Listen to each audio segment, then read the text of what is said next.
Territoire d'info, Public Sénat, Sud Radio. Bonjour à tous, bienvenue dans cette édition spéciale de Territoire d'info. Nous allons regarder, nous allons analyser, nous allons décrypter ce premier tour des primaires de la droite et du centre qui a vu hier très vite, hier au soir, les choses se fixer avec ce que l'on peut appeler la déferlante François Fillon, puisqu'il obtient 44,1% des suffrages, soit plus de 1,6 million de voix. Alain Juppé obtient 28,6%, Nicolas Sarkozy obtient 20,7%, Nathalie Kosciusko-Morizet 2,6%, Bruno Le Maire 2,4%, Jean-Frédéric Poisson 1,5% et Jean-François Copé 0,3. Voilà, les chiffres définitifs seront par contre rendus dans la matinée. Alors j'accueille pour débattre et analyser tout ça 4 éditorialistes de la presse quotidienne régionale et nationale. Donc Pascal Jalabert du groupe EBRA qui représente le Dauphiné ce matin. Bonjour Pascal. Bonjour Hervé Favre de La Voix du Nord. Bonjour. Merci d'être avec nous. Bonjour Michel Urvois de Ouest France. Bonjour Cyril. Et bonjour Béatrice Houchard de l'Opinion. Bonjour Cyril. Merci d'être avec nous. Je vous propose tout de suite, avant que l'on rentre dans l'analyse de ce qui s'est passé hier au soir, tout le monde parle ce matin d'une soirée historique pour la droite, de faire un point sur l'ambiance dans les QG où se sont donné rendez-vous les soutiens des candidats. Et c'est Mounir Soussi pour Public Sénat qui y a passé la soirée. Explosion de joie à la tombée des premières estimations du score de François Fillon. Dans ce café bondé, ses soutiens savourent la revanche de leur champion qui a su renverser les pronostics.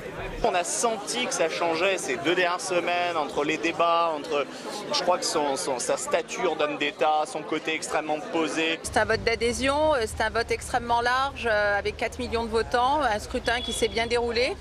Et surtout un triomphe de François Fillon qui a triomphé sur sa personne et sur ses idées. Ces scènes d'euphorie contrastaient avec l'ambiance au QG de Nicolas Sarkozy, dont les portes sont restées fermées aux caméras toute la soirée. Le revers est brutal pour ses lieutenants qui ont dû encaisser l'élimination de l'ex-président et son retrait de la vie politique. Je pense que regarder devant dans une vie passionnante et formidable, c'est aussi ça qui fait partie des qualités merveilleuses chez lui. C'est cette passion de regarder toujours devant, une soif de vie et une passion de la vie. Il y a autre chose que la politique, mais je pense qu'effectivement, on ne reverra plus en politique pour briller les plus hautes fonctions. Lui est toujours dans la course, mais le grand favori annoncé se retrouve dans la peau du challenger. Ce défi n'effraie pas ses partisans, déjà focalisés sur la prochaine étape.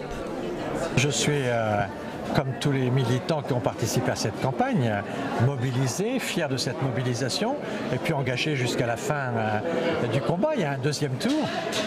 Bruno Le Maire a sombré dans ce premier tour. Il est devancé par Nathalie Kosciusko-Morizet au pied du podium. C'est dur d'encaisser un score comme ça.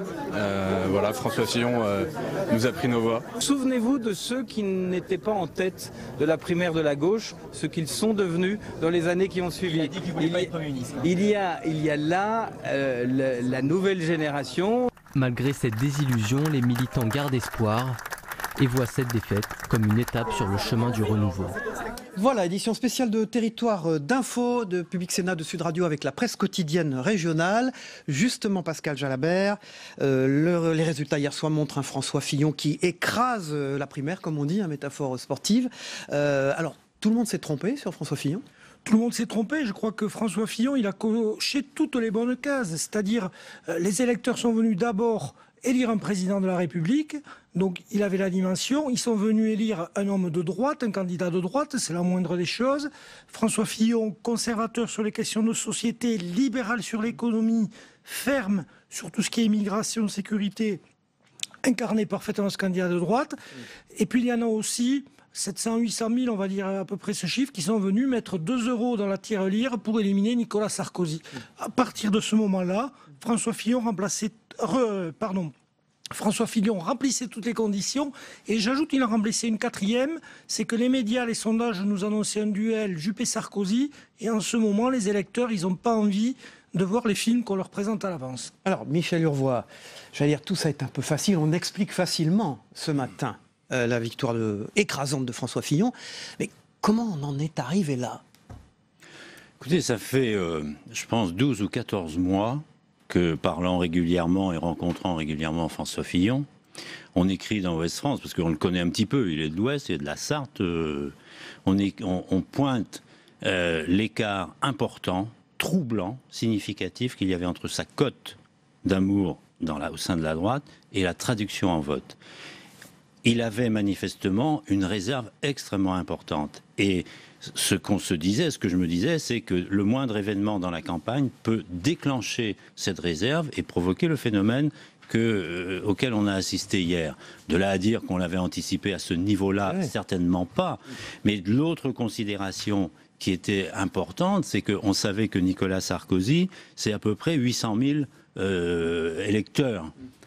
Il n'a pas bougé d'ailleurs, il a un socle hyper stable, et à partir du moment où la participation était forte, on savait que ce 800 000, en pourcentage, allait représenter quelque chose de faible. Donc mécaniquement, il y avait tout lieu de penser que François Fillon ferait un bon score. Hervé Favre. Mais justement, la participation forte, on avait toujours dit que ce serait un gros avantage pour Alain Juppé, qui allait rassembler tout le vote anti-Sarkozy, finalement, pour faire barrage à Sarkozy. Or, non, c'est François Fillon qui a été le réceptacle de ces votes, parce qu'il a forcément dû prendre aussi des électeurs à Nicolas Sarkozy dans cette affaire.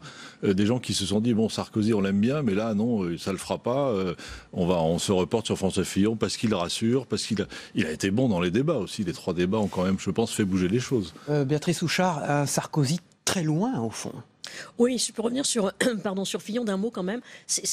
Pour moi, la grande leçon, c'est que, c'est pas une surprise, mais c'est la confirmation qu'il y a une campagne. Et quand on nous annonce un résultat 3 mois, 6 mois, voire 15 jours avant, non, il y a eu une campagne. Il y a eu un déclic, je pense, pour François Fillon à l'émission politique fin octobre. Il y a eu les 3 débats, il a marqué des points à chaque fois. On ne pensait pas non plus que ça le mènerait si haut au premier tour. Mais la moralité de l'histoire, c'est que l'élection, elle a lieu le jour où elle a lieu et même pas une semaine avant. Moi, je connais beaucoup de gens qui ont changé leur vote la dernière semaine et qui sont passés de Juppé à Fillon. Alors, on va poursuivre tout ça ensemble, mais on va tout de suite regarder l'intervention de François Fillon avec sa pensée particulière pour Nicolas Sarkozy hier soir. Ce premier tour des primaires a été digne et responsable. À ceux de mes concurrents qui ne sont pas au second tour, je dis qu'ils ont défendu leurs idées et qu'ils ont rendu service à la démocratie. La défaite ne doit humilier personne, parce que nous aurons besoin de tout le monde. Je veux remercier ceux qui ce soir m'ont apporté leur soutien et j'ai une pensée particulière pour Nicolas Sarkozy qui a été le président de la France. Aux électeurs qui me font confiance, je dis merci.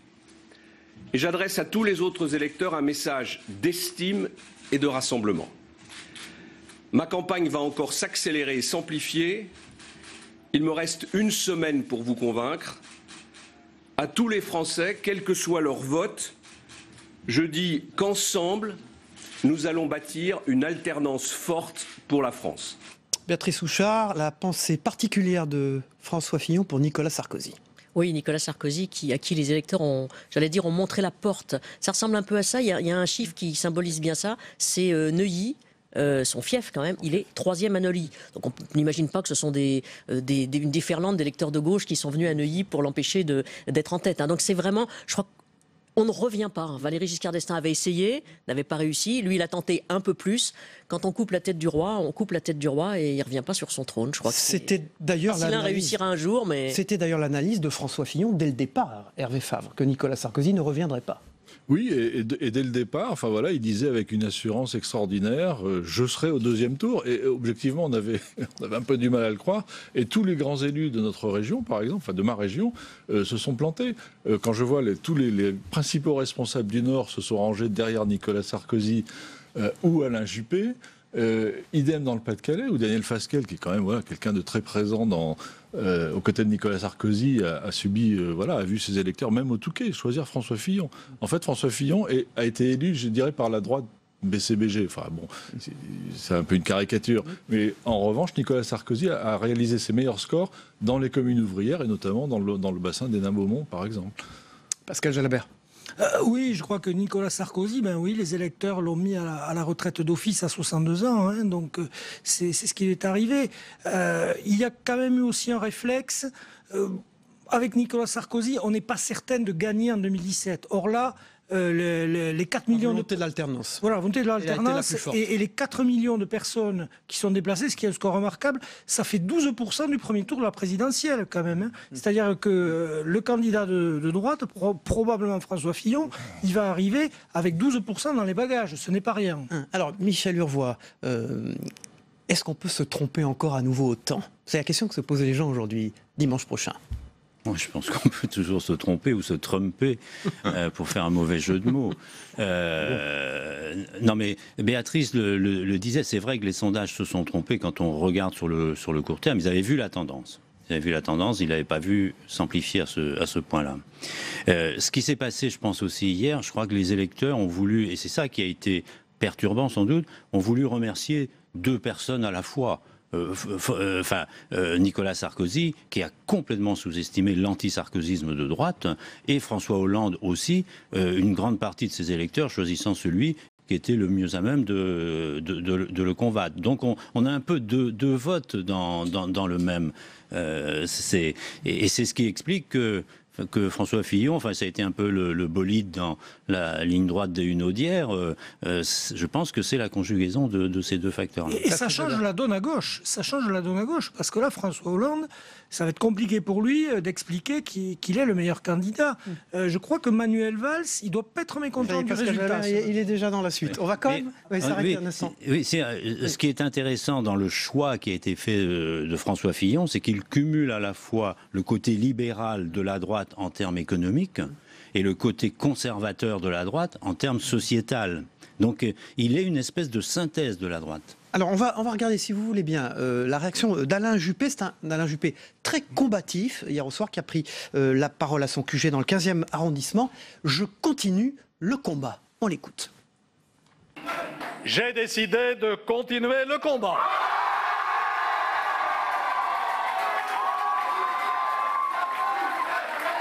Pour tous ceux qui croient en moi, pour mes convictions et pour l'idée que je me fais de la France. Je crois que plus que jamais que le peuple de France a besoin de se rassembler. Pour tourner la page d'un quinquennat désastreux qui a abaissé notre pays et pour faire barrage au Front National qui nous entraînerait dans la pire des aventures. Hervé Favre. Alors oui, Alain Juppé, effectivement, il fait bonne figure, mais il doit quand même se dire que ce sera un peu compliqué dimanche prochain il peut se dire que les sondeurs se sont trompés, ils peuvent se tromper une deuxième fois. Oui, mais enfin, il faudrait qu'il... C'est vrai que François Fillon fait aussi peur à une partie de l'électorat parce que il a quand même, il est thatchérien, quoi. Il a annoncé un programme économique très, très dur. Il a aussi des positions sur les questions de société. On va y venir tout à l'heure. Qui peuvent aussi gêner certains, mais je vois pas Alain Juppé réussir un front. Vous l'avez trouvé comment là quand il a pris Pascal Javert, quand il a pris la parole à Alain Juppé? Il avait quand même somme toute convaincu. Il était en forme. Il est convaincu. Il n'est pas abattu, je veux dire. Non, il n'est pas abattu. Il a un angle d'attaque. Il va expliquer maintenant que François Fillon est conservateur, qui risque de mettre la France dans la rue avec des mesures trop dures, trop libérales, et lui se présenter comme le candidat du progrès. Mais je crois que l'électeur de droite, s'il avait voulu tout de suite un candidat plus apaisant et moins conservateur, il l'aurait dit au premier tour.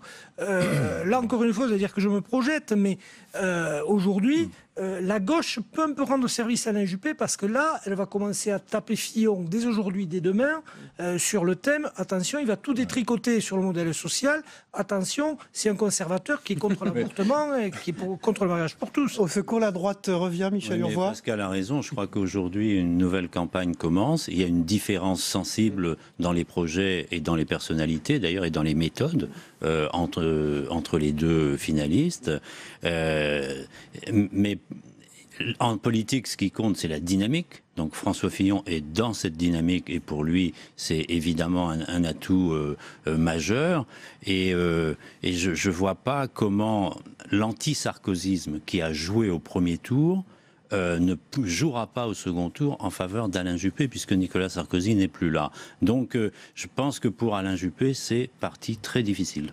Béatrice Houchard, vous êtes de cet avis? Oui, on peut imaginer qu'il y aura moins d'électeurs dimanche prochain, ce qui ne sera pas forcément une bonne nouvelle pour celui qui gagnera. Il ne faudrait pas pour lui que ça tombe trop bas. Je pense que tous les gens qui se sont mobilisés hier pour dire tout sauf Sarkozy, dimanche prochain, il est peu probable qu'ils y retournent. Non, je suis d'accord avec ce que disait Michel. Il y a quand même une dynamique 44%, s'ils étaient tous les deux autour de 30, 32, bon, 44%, c'est énorme quand même. On peut dire un mot de leur relation personnelle, François Fillon et Alain Juppé. Ça va compter ou pas du tout, Hervé Favre, dans cette phase-là?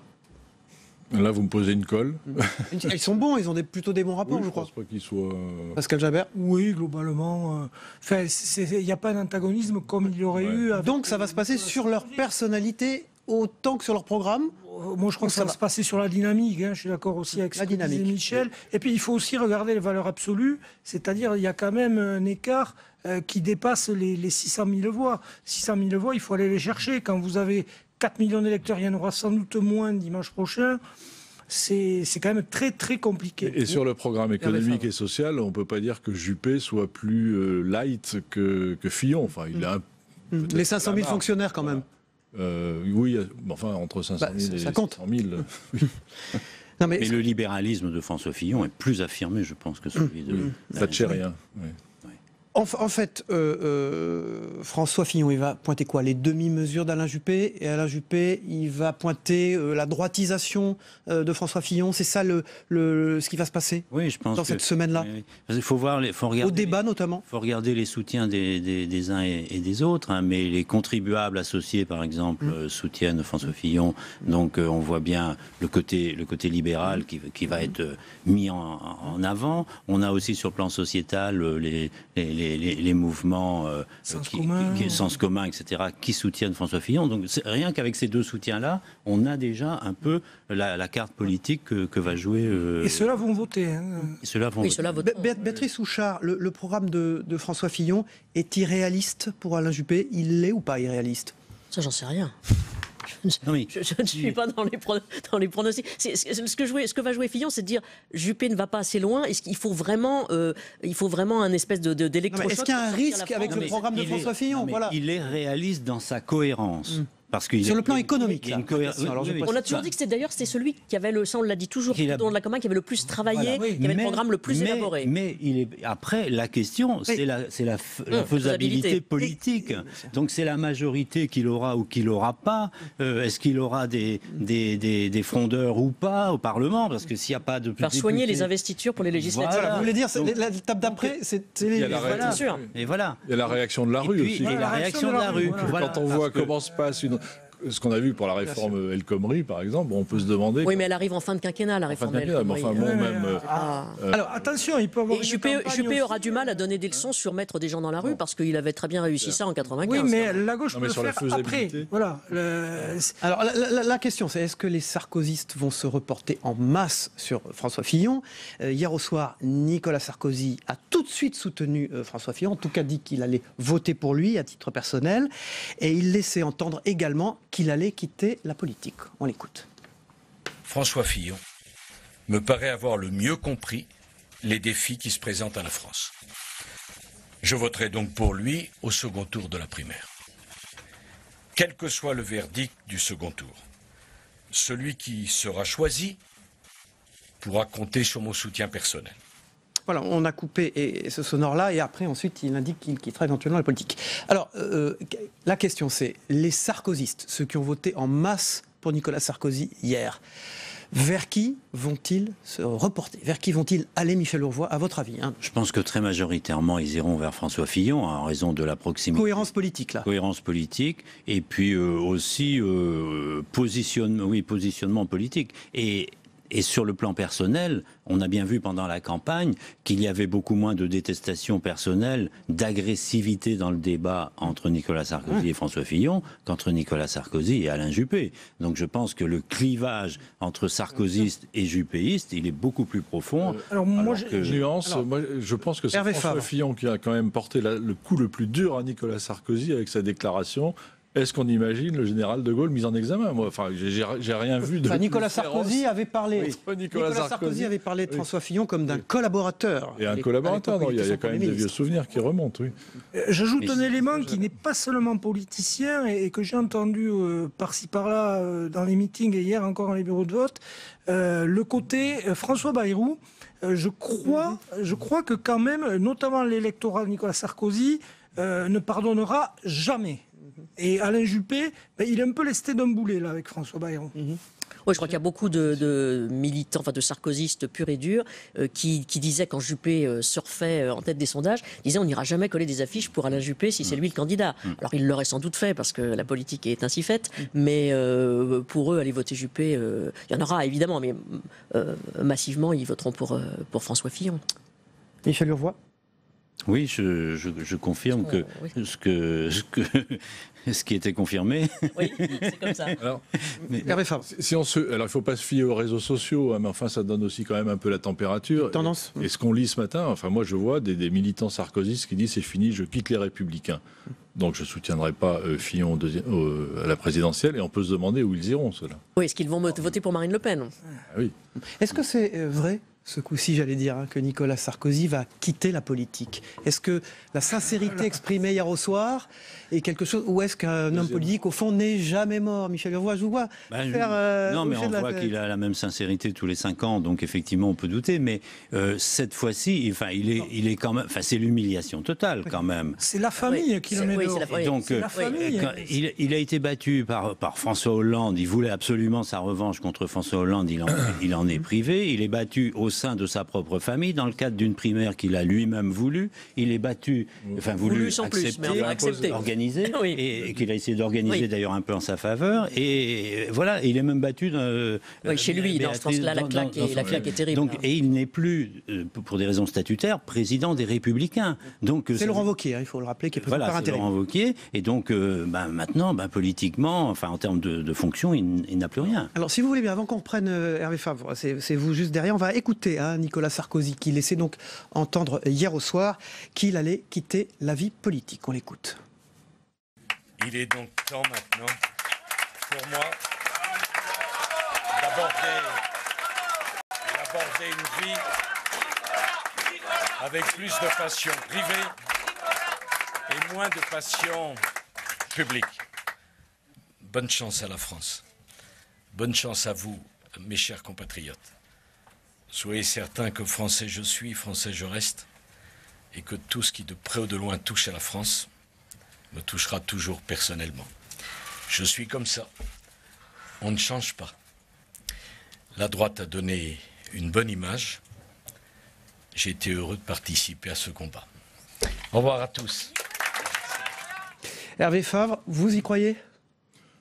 À moitié, parce que quand même, Nicolas Sarkozy, il l'a suffisamment répété pendant la campagne, appartient au club très fermé de ceux qui ont déjà dirigé un pays. Bon, on ne peut pas exclure que finalement, comme Tony Blair, après avoir quitté le Downing Street, il soit un jour investi d'une mission importante, ou alors peut-être un rôle au niveau européen. Ce sont des gens qui... Je ne vois pas Nicolas Sarkozy à la retraite, donc on ne peut pas exclure qu'il ait aussi cette porte de sortie. Non, puis on ne sait jamais quel sera le contexte et ce qui peut se passer dans le pays. Il peut y avoir des circonstances, mais à une élection présidentielle, c'est quand même devenu très improbable. Pascal Jalabert ? Oui, une fonction politique nationale, ça va être très compliqué pour lui. Bon, après, il reste 5 mois de campagne, on ne sait jamais ce qui peut se passer en politique. Mais là, comme on disait avec Michel, c'est quand même la famille qui l'a rejeté. Dit non, on ne te veut pas. Donc, alors Michel Urvoas, c'est très compliqué. Question, qu'est-ce qui restera du sarkozysme ? Une lecture difficile. Une lecture difficile parce que il y a une espèce d'ambiguïté entre ce qui a été promis ou qu'on a cru comprendre qui était promis et réalisé, donc, et une difficulté à lire un bilan qui est quand même marqué par des contradictions, par des demi-décisions, donc, et ça a été d'ailleurs un des thèmes de François Fillon. Il dit qu'il n'y a pas eu vraiment de trahison. On n'a pas été assez loin. Mais en fait, on n'a pas fait ce qu'on nous réclame aujourd'hui parce que ce n'était pas le projet. Et donc, il y a un peu de ça dans le sarkozysme. On parle de manière très ferme, très véhémente, très convaincante, et on fait la moitié. Donc je pense que... Alors après, on peut regarder dans le détail ce qu'il en restera. Il en restera l'autonomie des universités, il en restera un certain nombre de choses malgré tout. Il ne faut pas comment dire, jeter le sarkozysme avec l'eau du bain. Mais François Fillon, effectivement, a souligné que, voilà, au dernier quinquennat, il aurait voulu faire ceci, et puis on l'en a empêché. Bon, et chez les sarkozystes, on entend le discours inverse. Hier soir, quelqu'un me disait, un jour, je dirais comment François Fillon justement a freiné Nicolas Sarkozy dans sa volonté de réforme. Donc, Pascal Jalabert. Il ne faut pas oublier que François Fillon avait terminé le quinquennat plus populaire que Nicolas Sarkozy. On l'a un peu vite oublié. Et là, je refais le parallèle. Manuel Valls, ce matin, il est quand même au-dessus de François Hollande dans les sondages. Il doit se dire pourquoi je ne serais pas le plus légitime. Donc c'est bien parce que ce résultat nous annonce une bonne primaire de gauche. Et je crois qu'il y en a une qui ne doit pas être ravie non plus, c'est Marine Le Pen. Parce que face à Nicolas Sarkozy, elle pouvait tenir le discours du déjà vu, du déjà pas fait. Face à Alain Juppé, elle pouvait tenir le discours « Regardez, j'ai un centriste contre moi ». Là, elle a quelqu'un qui tient tout le spectre de droite. Béatrice Souchard. Oui, je pense qu'elle avait pas. Son discours officiel, c'était de dire moi, je préférerais François Fillon. Pardon, excusez-moi, je préférerais Alain Juppé parce que on finit par s'y perdre. Parce qu'au moins, ce serait clair. Il y aurait d'un côté, comme elle dit, les mondialistes et puis de l'autre côté les patriotes, à savoir elle-même. Dans son entourage, certains disaient que Sarkozy, ce serait quand même peut-être plus facile. Il y a peut-être une chance de gagner face à Sarkozy parce qu'au second tour, la gauche ne se mobilisera pas pour aller sauver le soldat Sarkozy. Ce serait meilleur pour elle. En revanche, je ne l'ai jamais entendu parler de l'hypothèse Fillon, donc ils vont intégrer ça. Ils vont intégrer ça dans les logiciels dès ce matin. Personne n'avait parlé, et la gauche non plus. La gauche n'avait absolument pas intégré ça. Elle a un point commun avec François Fillon, c'est le regard sur la Russie, qui sera d'ailleurs un point intéressant, je trouve, dans le débat Fillon-Juppé sur la politique étrangère. Il y aura des choses, des divers. D'ailleurs, je crois que François Hollande disait, il y a dans le fameux livre de Confidence, il n'a aucune chance. Voilà, Fillon, il n'a aucune chance. Il n'a aucune chance. D'accord. Mais dans un deuxième tour, Fillon-Le Pen, je ne vois pas l'électorat de gauche se précipiter non plus au bureau de vote pour voter Fillon. Plus qu'avec Sarkozy. Oui, mais il se déplacera surtout pour voter. Ce sera un vote contre, pour aller voter contre Marine Le Pen. Globalement, très mauvaise nouvelle pour François Hollande quand même, Michel Urvoas, ça. Mais je ne sais pas. Attendons dimanche soir, parce que je pense qu'un Alain Juppé qui a élu brillamment, comme c'était le scénario, l'hypothèse principale, c'était pas confortable pour François Hollande, et encore moins d'ailleurs pour Emmanuel Macron. Avec François Fillon, on est dans une vraie droite. Il n'y a pas de doute sur le fond. Et donc je pense que pour un François Hollande et pour un Emmanuel Macron, il y a un espace et il y a matière à débat. Alors moi je voudrais faire un tout petit tour de table sur ceux qui ont beaucoup gagné, ceux qui ont beaucoup perdu hier au soir. Alors par exemple François Baroin, qui était le Premier ministre putatif de Nicolas Sarkozy, il a beaucoup perdu. Ben oui, il a beaucoup perdu. Moi, j'avais d'ailleurs pas trop compris son choix de Nicolas Sarkozy. Alors peut-être qu'il jouait la carte de la complémentarité, mais c'est sûr, oui, c'est le mauvais cheval. Béatrice Souchard, Valérie Pécresse, évidemment, beaucoup perdu. Valérie Pécresse qui soutient Alain Juppé, alors qu'elle avait été une fidèle de François Fillon. Oui, comme d'autres qui ont soutenu, comme Éric Ciotti, Laurent Wauquiez, si ma mémoire est bonne, qui avait d'abord soutenu François Fillon en 2014. Laurent Wauquiez, qui est président par intérim, ce sera intéressant de voir comment il basculera dans l'affaire après. Oui. Pascal Jalabert. Oui, Laurent Wauquiez, il a été très discret hier soir. C'est votre région, c'est pour ça que je vous pose la voilà, question. Il a tenu à dire pendant toute la campagne. Auvergne-Rhône-Alpes. Voilà, pendant toute la campagne, il a fait du Thierry Solaire bis. Je veille à ce que tout se passe bien. Il s'est mis un peu au-dessus. Donc, à titre personnel, je soutiens Nicolas Sarkozy, mais donc il a été plutôt prudent. Bruno Le Maire, Hervé Favre. Ah, Bruno Le Maire, c'est terrible. Voilà, je pense qu'on savait très bien qu'il n'avait aucune chance de gagner cette primaire, mais enfin. Là, je crois que même qu'il est devancé par NKM. Oui. Il lui a mangé le créneau du renouveau. Elle fait 7000 voix de plus. Elle fait 7000 voix de plus que lui. Oui. Et dans les perdants, je mettrais quand même aussi tous ceux comme Gérald Darmanin, qui n'a pas eu la prudence de Xavier Bertrand. Qui était directeur de campagne, il faut le rappeler, de Nicolas Sarkozy. Mais il y a des gagnants aussi, je pense. Alors, les gagnants, on y vient. Une minute. Il reste une minute, très vite. Alors, Bruno Retailleau, par exemple, qui est président du groupe Les Républicains ici au Sénat. Gérard Larcher aussi. Gérard Larcher, qui a fait un grand discours vendredi soir au Palais des Congrès introductif de François Fillon.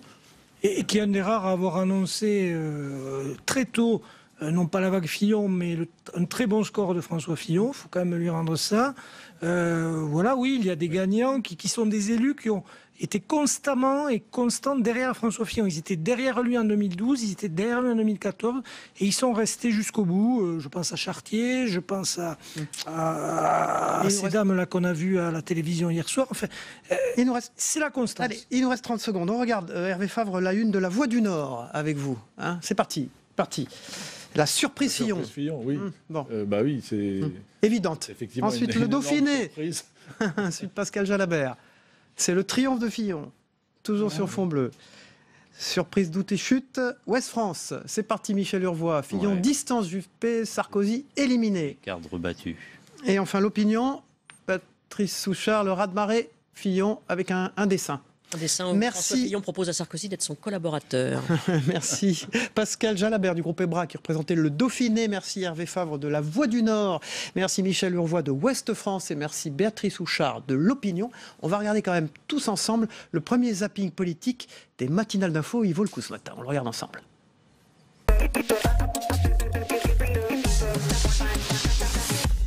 65 personnalités ont signé un appel publié par le Journal du Dimanche pour dénoncer, je les cite, le dénigrement permanent dont est victime François Hollande. Des artistes comme Catherine Deneuve, Juliette Binoche ou encore Benjamin Biolay. Des sportifs comme Yoann Diniz, l'urgentiste Patrick Piolou. Vous auriez signé cet appel ? Absolument.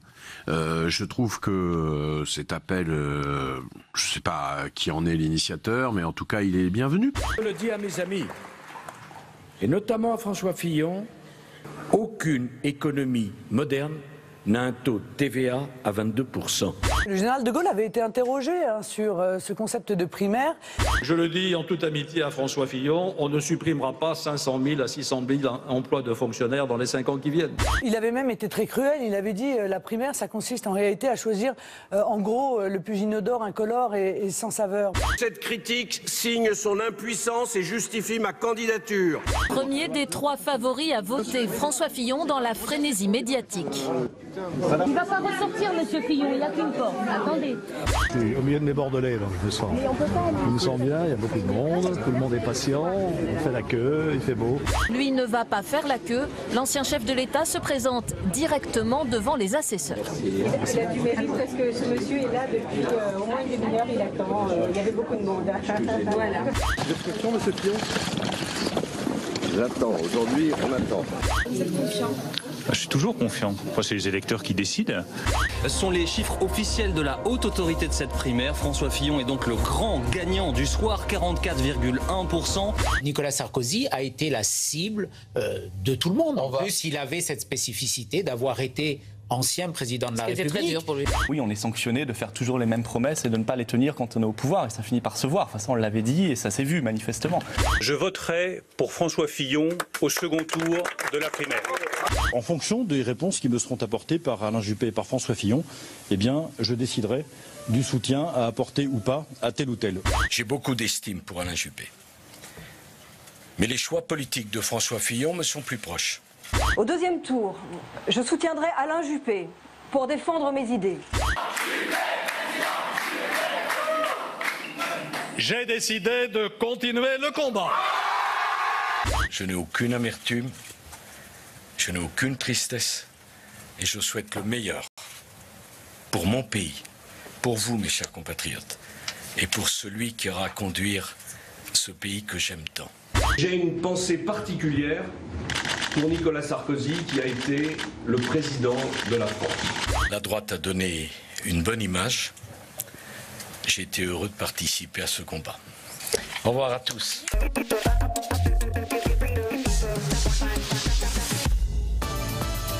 Territoire d'info, Public Sénat, Sud Radio.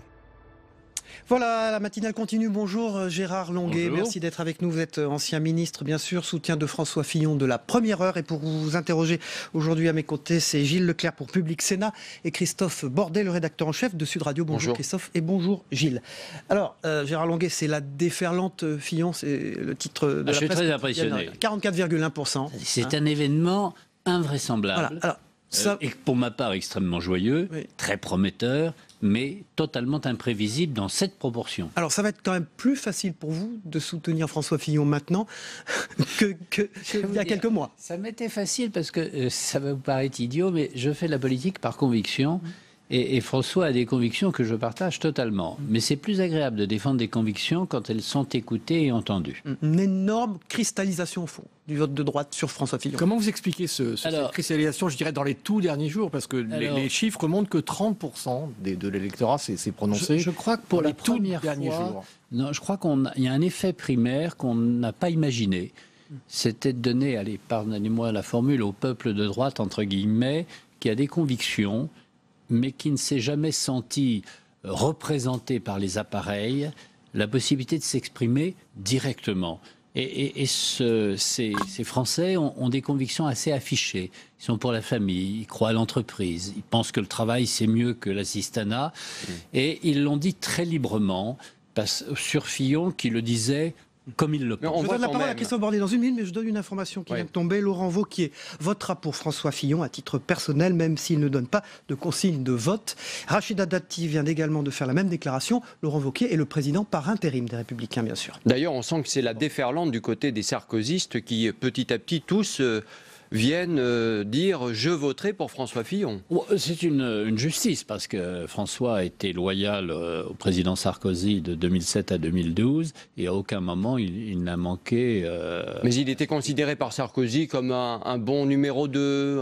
Alors, Nicolas Sarkozy a eu une formule qui n'était pas très heureuse. Le collaborateur. Comme François Fillon l'a rappelé, il l'a dit une fois seulement. Oui. Dites-moi, vous disiez il y a quelques instants que c'était ce peuple de droite qui assumait, qui était venu voter, qui assumait ses convictions et donc qui avait choisi Fillon. Est-ce qu'il n'y a pas quand même derrière tout ça aussi un référendum contre Nicolas Sarkozy sèchement battu? Oui. Oui, d'ailleurs, si vous voulez, c'est Nicolas Sarkozy qui l'a voulu, d'une certaine façon. En étant candidat, il nous expliquait que les choses changeraient. Moi, j'ai beaucoup de respect pour Nicolas Sarkozy et pour son énergie et son courage. Et je pense simplement que ce n'était pas le jour du rendez-vous. Est-ce que l'intégrité de François Fillon a également joué dans cette primaire, dans ce premier tour de la primaire, par rapport à Nicolas Sarkozy, toujours avec des affaires, et puis Juppé avec les casseroles que l'on sait aussi? Oui, pas de casseroles, Juppé. Et quant à Nicolas Sarkozy, il a été mis en examen, ça arrive à des gens très bien, et il sera relaxé, j'en ai l'intime conviction. Non, je crois que ce qui a fait la différence, c'est que François Fillon a revendiqué une tradition de l'image de l'homme d'État et en faisant référence au général de Gaulle. Il a mis la barre assez haut, il l'a revendiqué et il a donc déclenché une sorte d'appétit. Et après tout, si les hommes politiques pouvaient être sans tâche. Qu'est-ce qui va se passer cette semaine? Est-ce que vous pensez... Je crois qu'il y a un vrai débat de fond. Oui. Je crois qu'Alain Juppé... Vous pointez quel sujet comme différence entre les deux, à part le style et peut-être la posture, sur le fond? Je crois qu'Alain Juppé reste dans une tradition de la Ve République assez colbertiste, au fond, et considère que c'est au pouvoir qu'il convient d'animer l'économie. Et François a fait complètement sa mue. Sa formule du palais de la Porte-Maillot, c'est liberté à la liberté. Et il a fait complètement sa mue en fréquentant la société dite civile, c'est-à-dire en réalité les cadres, les salariés qui ont des responsabilités, les chefs. Il a d'ailleurs dit qu'il proposerait probablement des postes s'il était président de la République. Oui, d'ailleurs ça prouve à la société civile. Ça prouve le désintérêt total de ceux qui le soutiennent, parce que s'il y a la moitié de société civile et la moitié de femmes, un homme, un parlementaire n'a simplement qu'une chance d'entrer au gouvernement. Mais c'est pas grave, il y a d'autres postes pour soutenir une action publique. Gérard Longuet, Fillon-Juppé, 2 programmes. Fillon promet une cure d'austérité qui est quand même assez sévère. Suppression de 500 000 fonctionnaires, 200 000 pour Juppé. Juppé veut garder la loi sur le mariage, Fillon veut la réécrire, il veut aussi l'uniforme à l'école. Comment expliquer qu'un tel programme puisse plaire aux Français? Comment l'expliquer? C'est la France menée à la baguette. Soyons lucides. Voilà, c'est un programme qui plaît aux électeurs du centre. La France menée à la baguette. C'est un électeur qui plaît à l'électorat du centre et de la droite. Du centre, vous en êtes convaincu? Parce qu'il va falloir effectivement rassembler, y compris cette famille-là. Oui, je crois qu'il n'y a pas d'état d'âme. Non, je pense simplement que du quinquennat de Nicolas Sarkozy, on a eu le sentiment qu'on est allé dans la bonne direction, mais que la crise économique a fait qu'on n'a pas pu aller jusqu'au bout. Prenons par exemple le cure d'austérité. Je suis en désaccord total avec votre formule. Ah bon? Non, l'austérité c'est pour l'État, mais l'argent c'est pour la France. C'est-à-dire que ceux qui investissent, ceux qui embauchent, ceux qui créent de la richesse... Si on prend l'histoire des fonctionnaires, suppression de 500 000 fonctionnaires, il y en a également 500 000 qui doivent normalement partir à la retraite. 1 million. C'est pas comme ça, par exemple, qu'on va remettre du service public dans les campagnes qui ont beaucoup voté pour Fillon hier soir. Quand vous restituez de l'argent public à la société française, vous créez de la richesse. Ce dont les campagnes ont besoin, c'est d'artisans, c'est de commerçants, c'est de petits entrepreneurs. Pas de poste, pas de... Non. Je vais vous dire très honnêtement, j'étais ministre de la Poste. Oui, c'est vrai qu'il faut des postes, mais quand il n'y a plus de clients dans les postes et quand un bureau de poste est ouvert une demi-heure par jour parce que les gens se servent d'Internet, il faut quand même réfléchir. Moi, je préfère pour les campagnes l'Internet pour tous, tout de suite, plutôt Donc que 1 million de fonctionnaires en moins, c'est possible. C'est pas 1 million de fonctionnaires en moins. Vous avez évoqué 2 chiffres qui s'ajoutent inutilement, puisqu'il y a 500 000 départs à la retraite qui ne seront pas remplacés. Donc vous avez un volume global sur 5 millions d'agents du service public au sens large, collectivités locales et État principalement, qui vont revenir à leur niveau de 2000. En 2000, la France n'était pas sous-administrée et de mémoire, il y avait des professeurs pour les élèves et il y avait des sergents de ville pour la sécurité dans les quartiers. 100 milliards d'économies en 5 ans, vous estimez que c'est réaliste, c'est crédible? Oui, parce qu'il y a 2 ou 3 mesures qui, chacune, pèsent 20 milliards. La retraite à 65 ans, c'est pas drôle. Ça fait plaisir à personne, mais c'est 20 milliards de dépenses publiques en moins. Quand vous faites sauter le principe des 35 heures, aujourd'hui on travaille au-delà de 35 heures, mais il faut savoir qu'il y a toute une partie de dépenses qui est assumée par la dépense publique. Quand vous dites la dépense maladie, c'est la croissance et pas plus, vous économisez également 20 milliards. Quand vous faites la dégressivité de l'indemnisation chômage, et vous savez que la France est le pays de ce point de vue le plus protecteur, vous récupérez encore une dizaine de milliards. Sur l'ensemble, 30 milliards pour l'État, 50 milliards avec les retraites pour le régime social, 50 milliards sur près de 1000 milliards. Donc c'est 5%. Il faut quand même voir les chiffres, d'où on vient. Et c'est pas du jour au lendemain, c'est en 5 ans. Ça veut dire 1% de marche par an pendant 5 ans. Si on n'est pas capable de le faire, je vais vous dire, il vaut mieux faire un autre métier que de vouloir diriger. C'est Gérard Longuet, l'ancien ministre et soutien de François Fillon, qui est l'invité de Territoire d'Info ce matin. Gérard Longuet, comment ne pas déraper dimanche prochain? Comment va se passer le débat? Ils ont de bonnes relations personnelles, Alain Juppé et François Fillon. Ça peut compter, ça peut jouer? Ou alors on voit bien que les enjeux sont tellement forts que ça ne va pas marcher? Ce sont 2 profils assez différents quand même. Donc vous attendez un affrontement réel, je dis. Je pense que ce sont 2 profils différents qui se sont rapprochés. Je veux dire, François est venu par la politique et par les mandats locaux à des responsabilités nationales. Alain Juppé, que j'aime bien, est venu par l'entourage du maire de Paris, Jacques Chirac, et il est entré en politique par les cabinets ministériels, par les responsabilités à la ville de Paris, par l'inspection des finances. Enfin, c'est un bon cerveau. Et les 2 ont exercé des responsabilités. Je pense que maire de Bordeaux, ça a sans doute humanisé Alain Juppé. Mais les 2 ont 2 points de vue différents. Je pense que François est très marqué par les pays qui se sont redressés. Il y en a, Canada, l'Angleterre, l'Allemagne. Et Alain Juppé est plutôt dans une logique, je dirais, de protection. Allez, on a un pas si mauvais système, on va essayer de le faire évoluer. Je crains malheureusement qu'Alain soit en retard. Les échéances sont beaucoup plus rudes. On est en faillite. L'État est en faillite. Si les taux d'intérêt remontent... Mais ça, attendez, c'est une évidence depuis 10 ans. François Fillon l'avait dit assez vite quand il était à Matignon. C'est une évidence depuis 10 ans. Et si les taux d'intérêt, sous la pression de la politique budgétaire américaine de M. Trump, passaient simplement aller à moins de moins de 1% à 3%, c'est, je crois, de l'ordre de 20 ou 30 milliards. Est-ce que le programme... Donc nous sommes... il y a une urgence, voilà. En gros, il y a une urgence. Et puis, je veux dire autre chose. On a envie d'en sortir de cette France mollassonne, de cette France qui doute de tout, de cette France, pour les uns, goguenard et critique, et pour les autres, découragé. Est-ce que le programme économique, notamment de François Fillon, est compatible avec les centristes? Parce que François Fillon, s'il gagne dimanche, devra rassembler. Est-ce que l'UDI, est-ce que François Bayrou, par exemple, il y a une petite interrogation? En tous les cas, moi j'ai un vieil ami centriste qui est Pierre Méniory, c'est son programme. C'est son programme. Alors, il ne soutient pas Fillon aujourd'hui, il le soutiendra forcément. Et un accord est possible avec un Bayrou aussi François Bayrou est un homme de culture et qui sait très bien que le cœur de la France vit là où François Fillon a fait son programme. Donc il faudra qu'ils se rapprochent l'un et l'autre. Je crois qu'il y a un respect mutuel parce que François Bayrou est un homme de conviction qui n'est pas toujours complètement réaliste. Et François Fillon a fait le choix du réalisme, mais il a une culture politique que respecte François Bayrou. Dites-moi, pour parler encore de l'avenir, il y a évidemment Nicolas Sarkozy qui a été sèchement battu, on l'a dit.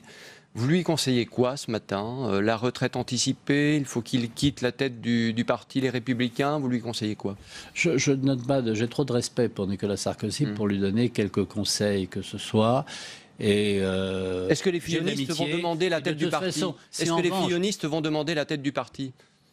Est-ce que c'est nécessaire? Je vais vous dire, le sujet c'est la présidentielle et c'est sans doute l'organisation de la vie politique française. Et avoir un parti qui soutient le candidat à la présidentielle, quand même. Je pense que, non, vous sous-estimez ce que représente aujourd'hui une primaire réussie pour la droite. Quand vous avez près de 4 millions d'électeurs, et peut-être y en aura-t-il plus dimanche prochain, ça veut dire que le parti doit être beaucoup plus modeste et doit cesser d'accaparer la politique. Il y a un juge qui est le suffrage universel des électeurs de droite. Et ça, c'est un changement de fond considérable structurel par rapport à la Ve République et au fonctionnement des partis. C'est ça que vous dites là. Vous avez tout à fait raison. En gros, sur la Ve République, vous aviez deux types de formation. Vous aviez la formation de soutien au président de la République, c'est un peu la tradition UNR, UDR, RPR, et vous aviez les gens qui était plutôt la tradition UDF, qui défendaient leurs convictions sans jamais avoir nécessairement, sauf avec Valéry Giscard d'Estaing, le candidat idéal.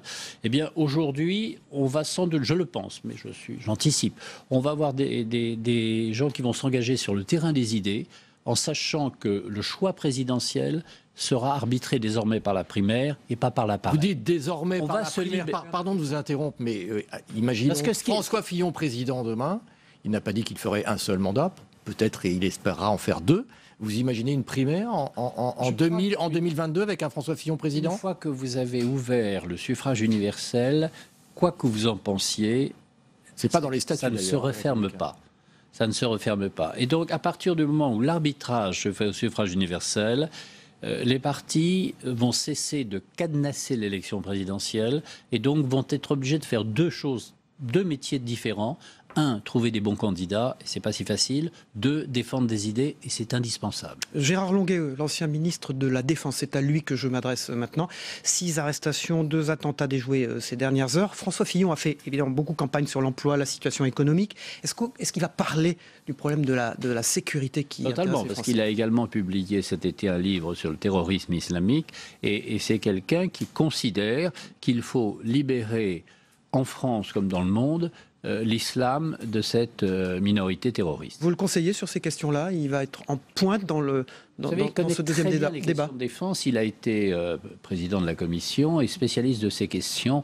Je dis ça en souriant pendant des années, parce que quand il a voulu être ministre de la Défense, on lui a donné le ministère du Travail. Oui. Bon, mais il a été un très bon ministre du Travail qui a fait la première réforme sous Jacques Chirac des retraites. Dernière toute petite question, vous regrettez au fond qu'Alain Juppé ne se soit pas retiré? Ça aurait été plus simple? Non, je pense que c'est un bon débat. Je pense que c'est un bon débat utile. Merci Gérard Longuet d'avoir été notre invité. On passe au débrief de vos propos dans un instant.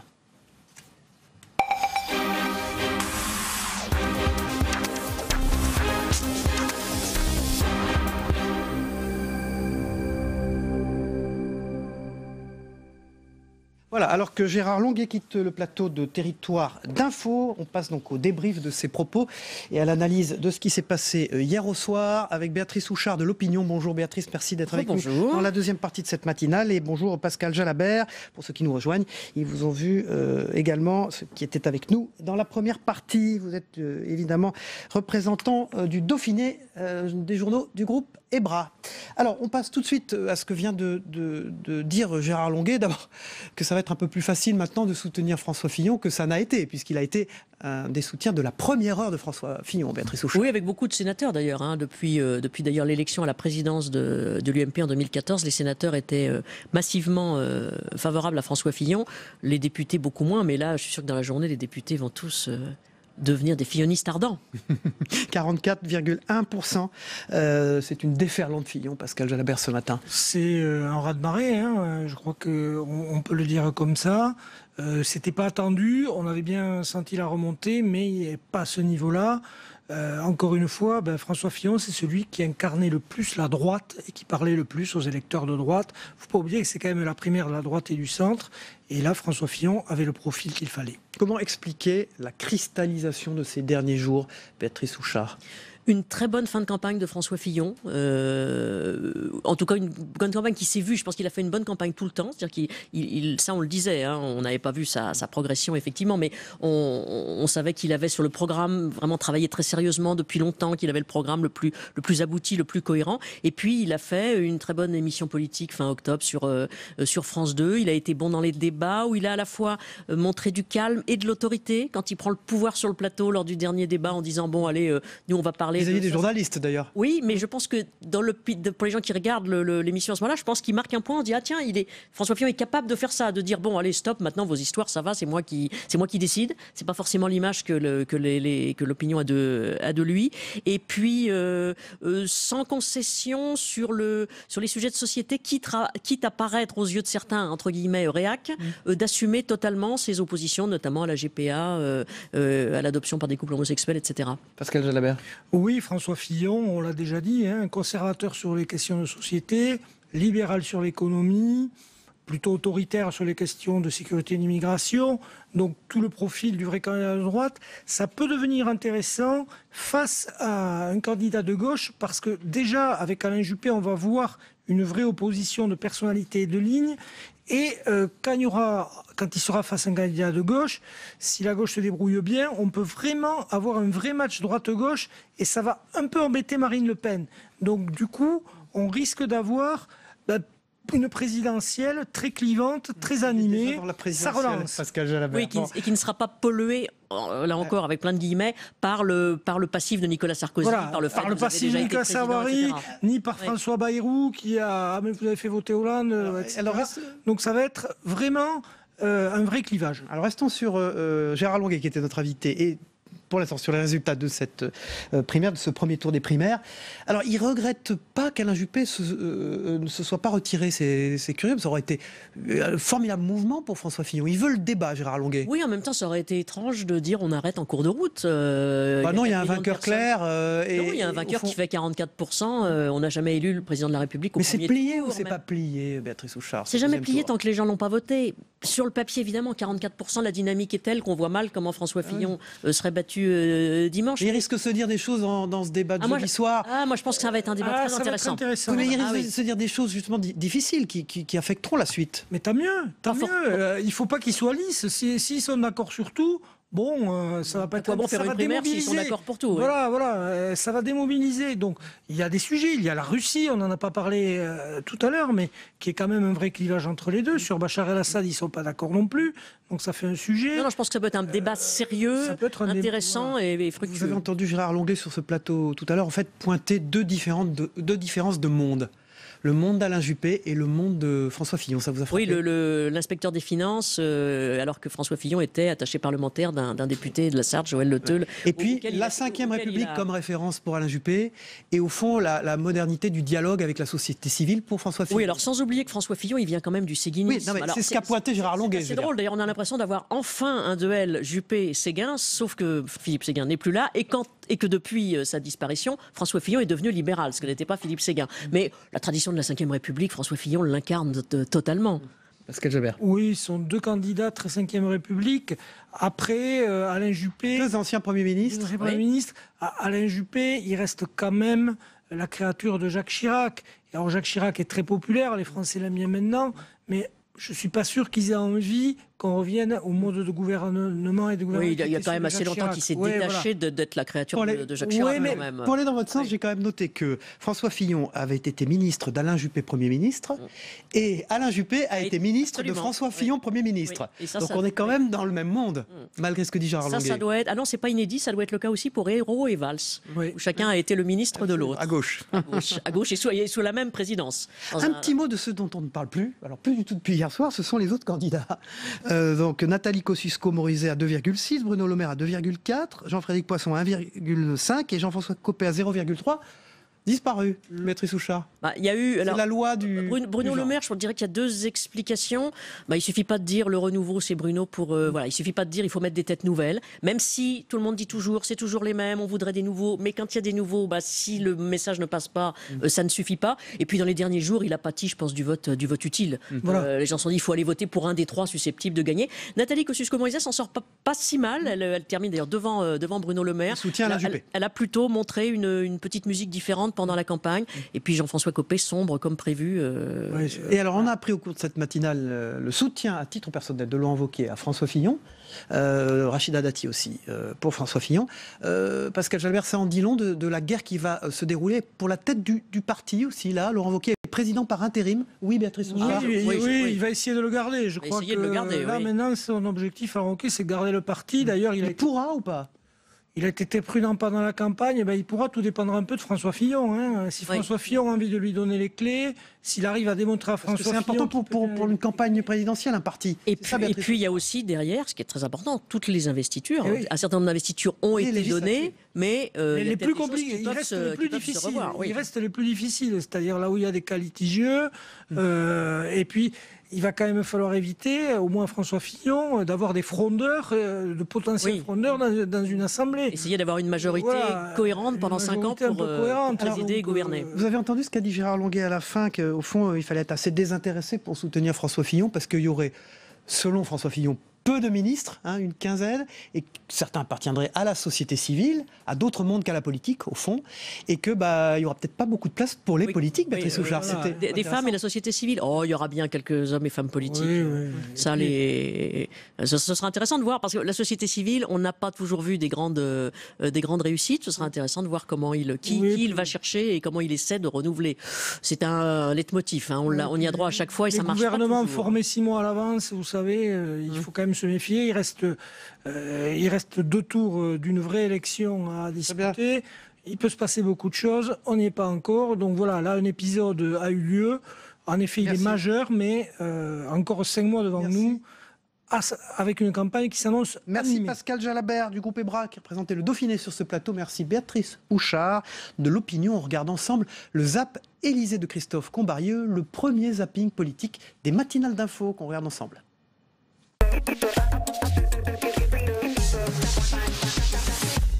65 personnalités ont signé un appel publié par le Journal du Dimanche pour dénoncer, je les cite, le dénigrement permanent dont est victime François Hollande. Des artistes comme Catherine Deneuve, Juliette Binoche ou encore Benjamin Biolay. Des sportifs comme Yoann Diniz, l'urgentiste Patrick Piolou. Vous auriez signé cet appel ? Absolument.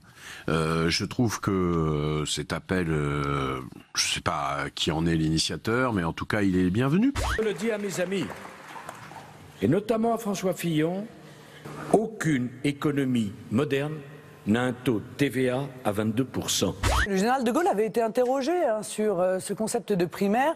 Je le dis en toute amitié à François Fillon, on ne supprimera pas 500 000 à 600 000 emplois de fonctionnaires dans les 5 ans qui viennent. Il avait même été très cruel, il avait dit la primaire, ça consiste en réalité à choisir en gros le plus inodore, incolore et sans saveur. Cette critique signe son impuissance et justifie ma candidature. Premier des 3 favoris à voter, François Fillon dans la frénésie médiatique.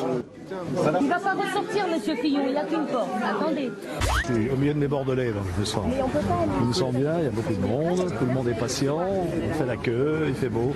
Lui ne va pas faire la queue. L'ancien chef de l'État se présente directement devant les assesseurs. Il a du mérite parce que ce monsieur est là depuis au moins une demi-heure, il attend. Il y avait beaucoup de monde. Voilà. Description, monsieur Fillon. J'attends, aujourd'hui on attend. Vous êtes confiant ? Je suis toujours confiant. C'est les électeurs qui décident. Ce sont les chiffres officiels de la haute autorité de cette primaire. François Fillon est donc le grand gagnant du soir, 44,1%. Nicolas Sarkozy a été la cible de tout le monde. En plus, il avait cette spécificité d'avoir été ancien président de la République. Très dur pour lui. Oui, on est sanctionné de faire toujours les mêmes promesses et de ne pas les tenir quand on est au pouvoir. Et ça finit par se voir. De toute façon, on l'avait dit et ça s'est vu manifestement. Je voterai pour François Fillon au second tour de la primaire. En fonction des réponses qui me seront apportées par Alain Juppé et par François Fillon, je déciderai du soutien à apporter ou pas à tel ou tel. J'ai beaucoup d'estime pour Alain Juppé. Mais les choix politiques de François Fillon me sont plus proches. Au deuxième tour, je soutiendrai Alain Juppé pour défendre mes idées. J'ai décidé de continuer le combat.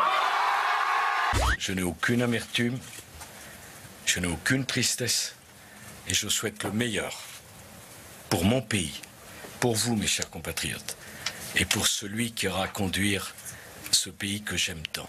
J'ai une pensée particulière pour Nicolas Sarkozy qui a été le président de la France. La droite a donné une bonne image. J'ai été heureux de participer à ce combat. Au revoir à tous. Voilà, c'était Territoire d'Info, la matinale télé de Public Sénat de Sud Radio avec la presse quotidienne régionale. On se retrouve bien entendu demain à la même heure. Bonne journée à tous.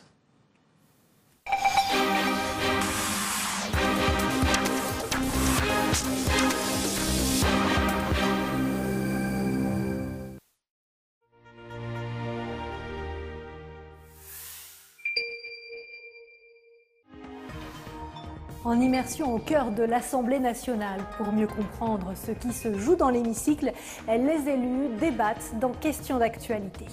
Questions d'actualité présentées par Marion Becker. Demain à 14h.